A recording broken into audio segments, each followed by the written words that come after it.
안녕하세요. 언제나 슬기롭게 대출을 알아볼 수 있도록 알려드리는 슬대생입니다. 오늘 직장인, 사업자 대출이 아닌 소득이 없으신 여성분들이 받을 수 있는 대출에 대해서 말씀드리겠습니다. 정해진 생활비를 가지고 한 달을 버티는 게 쉽지는 않습니다. 주부님들의 경우 정말 급하게 친정이나 아이를 위해서 지출해야 하는 비용이 있을 수 있습니다. 청년분들의 경우 재단을 통한 저금리 대출이 있기는 하지만 30대 초반 이후의 여성분들은 거의 해당이 되지 않아 대출에 어려움을 겪는 사례가 정말 많습니다.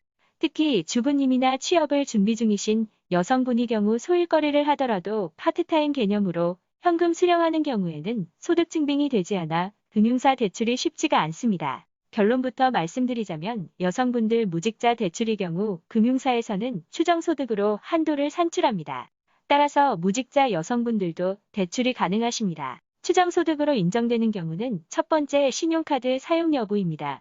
신용카드 1년 이상 사용 시 비상금 대출을 활용할 수가 있으시고 이금융 대출도 가능합니다. 두 번째 주부인 경우에는 본인이나 배우자의 자가 소유 여부에 따라서 한도가 발생되며 근저당 설정이 없는 순수 신용대출에 해당됩니다. 무설정 아파트론, 하우스론이 이에 해당됩니다. 세 번째는 보험계약이 1년 이상 유지되시며 10만 원 납부 중인 경우에 본인이 계약자로 되어 있으면 보험론이 해당됩니다. 세 가지 모두 무직자 대출에 해당되기 때문에 신용등급이 너무 좋지 않거나 연체 기록이 있으면 거절될 수가 있습니다. 주부 대출은 소득이나 재직 서류가 필요하지 않은 낮은 조건의 대출입니다.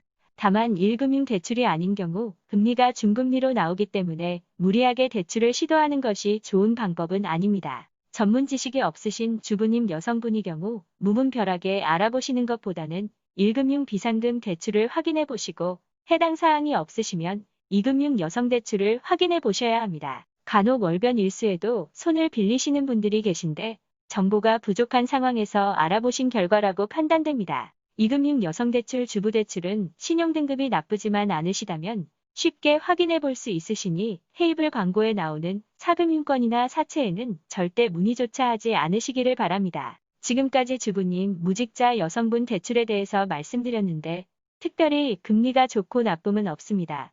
단지 드리고자 하는 요지는 1금융부터 순차적으로 알아볼 수 있으니 꼭 급하게 알아보지는 마시라고 당부 말씀드리고 싶습니다. 영상 시청해주셔서 감사드리며 항상 행복한 가족